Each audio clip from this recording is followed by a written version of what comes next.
Bom, e aí a minha pergunta, já entrando na parte da política, né, que é até o foco do nosso episódio, mas você teve toda essa trajetória, você enriqueceu com a atividade empreendedora, né? Você, na sua família, primeiro teve dinheiro, depois você teve a experiência de não Perdi ter tudo. nada, que talvez seja até pior do que não ter nada de cara, Com porque você tem um certeza. referencial comparativo, né? E Fico Bruno. imaginando a sua mãe, por exemplo, que viu ter tudo, de repente não ter nada, e separada do seu pai.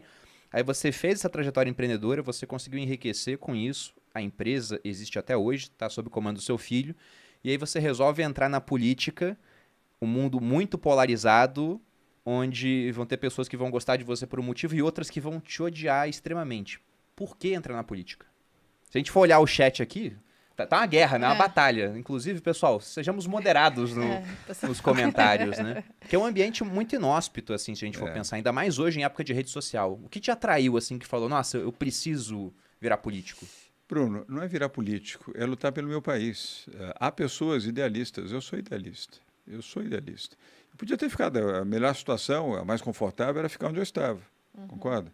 Uma boa família, uma esposa, 3 filhos, um bom patrimônio, tudo isso conquistado com trabalho, com dedicação, com honestidade.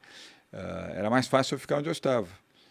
Mas eu tive uma razão específica para isso. E eu tenho que dizer para vocês qual foi. Foi Lula e o PT. Eu fiquei tão revoltado com o roubo, com os assaques, com as mentiras. 13 anos de PT, 13 anos de Lula mentindo, dizendo que era o salvador do Brasil.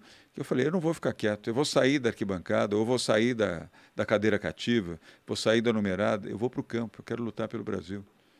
Eu sou um dos idealistas. Talvez tenha muita gente que não acredite em idealismo. Eu acredito.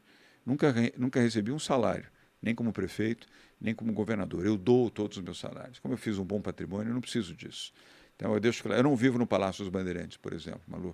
Lá tem uma residência enorme, 400 metros quadrados, todo conforto. Praticamente todos os governadores que passaram por São Paulo residiram ali. É um direito que cabe aos governadores. Eu moro na minha casa, eu não preciso disso. Então, eu fiz por idealismo. Eu vim para enfrentar o PT. E venci, Bruno. Venci Lula, venci Fernando Haddad, venci Dilma. Fernando Haddad era prefeito de São Paulo e concorria à reeleição em 2016. Lula não estava preso, Lula estava solto. E Dilma, do PT, era presidente da República e operava fortemente para facilitar a reeleição do Fernando Haddad. Eu não tenho ódio de ninguém, eu não odeio ninguém. Mas eu estava muito revoltado com as circunstâncias em que o Brasil vivia naquele momento. Falei, eu vou ajudar. E como é que você pode ajudar? É dentro do processo democrático da cidadania. Eu já era filiado ao PSDB desde 2001. Eu gostava e gosto do PSDB. Tenho Você já 20 tinha uma anos. experiência como secretário antes, já tinha se envolvido em alguns governos? Isso, eu fui secretário do Mário Covas. E foi isso que trouxe também a minha admiração pelo PSDB. Com o Montoro, lembra-se que eu falei? O Montoro foi fundador do PSDB, 33 anos agora, 34 anos atrás, assim como o Mário Covas, de quem eu fui secretário. Então eu tomei a decisão, falei, eu vou para o fronte.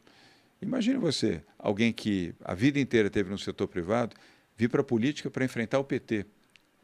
O PT com Lula, o PT com Fernando Haddad, que depois disputou a eleição presidencial em 2018 contra Bolsonaro, e Dilma, que era presidente da República. Sabe qual era a minha pontuação no Ibope 8 meses antes da eleição? 1%. 1%? Tinha 1%. Nada mais animador do que 1%. O campeão líder naquele momento, 8 meses antes, nós estamos a 8 meses da eleição agora, coincidentemente. Eu tinha 1%. O primeiro lugar tinha 38, o segundo tinha 24, o terceiro tinha 17, o quarto tinha 12, o quinto tinha 6, eu estava lá na rabeira. Quem eram os candidatos naquela época? Era o próprio Fernando Haddad, o Celso Russomano, Luiz Arundina, Marta Suplicy, o falecido Major Olímpio. Esses eram os candidatos que estavam bem à frente. E haviam outros candidatos que tinham uma posição também inferior, como a minha posição. E se você pensa que isso era motivo para eu desistir, para eu desanimar, falei, não, é agora que eu vou à luta. Coloquei minha calça apertada, meu par de tênis, minha camiseta e fui à luta. Campanha é isso, Malu. E fui conversar com o povo, com a população, fui para a periferia, para as áreas mais pobres da cidade de São Paulo. Ali era a disputa pela prefeitura de São Paulo, Zona Norte, Zona Leste, Zona Sul. Ninguém sabia quem eu era. Quem é esse cara que chega aqui falando o que está falando e dizendo que vai fazer e que vai poder ajudar, vai trazer um pouco de esperança para mim? Foi isso que eu fiz. E de 1 fui para 2, dobrei no segundo mês, olha que coisa fantástica, né? De 1 para 2. mas depois fui para 5, para 7, 9, 15, 19, enfim, venci a eleição no primeiro turno, Malu, com 53% dos votos.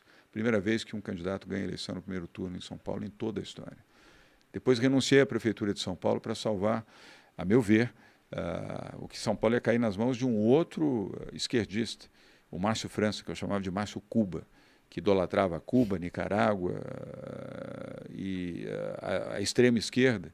Falei, não, eu lutei até aqui e o governo de São Paulo agora vai cair na mão de um esquerdista para implantar aqui também a bandeira comunista, para dizer que Cuba é maravilhoso, que Lula era um ídolo, uma pessoa honesta, uma pessoa correta, que os fins justificam os meios, lembra-se? Pode roubar, não tem problema, rouba à vontade, porque se eu estou ajudando os mais pobres, eu posso roubar. Não pode roubar. Não pode colocar a mão no dinheiro público, não pode roubar a Petrobras, não pode ter conta na Suíça, não pode ter triplex, não pode ter sítio, não pode ter carro de luxo com dinheiro que não é seu. Trabalhe pelos mais pobres, seja correto, seja justo, mas não roube o dinheiro público. E lá fui eu enfrentar uma segunda campanha. Tinha tudo para perder, e venci pela segunda vez, me tornei governador de São Paulo. E agora estou aqui no fronte de novo. Eu não quero Lula. E eu não quero o Bolsonaro.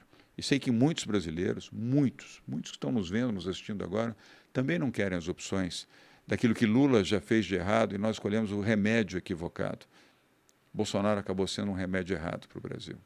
Eu errei e 56 milhões de brasileiros, ou talvez não todos, mas muitos estão arrependidos. Eu estou, porque eu não queria Fernando Haddad nem Lula. Eu ganhei do Fernando Haddad, como é que eu poderia votar ou imaginar o meu voto no esquerdista do Fernando Haddad?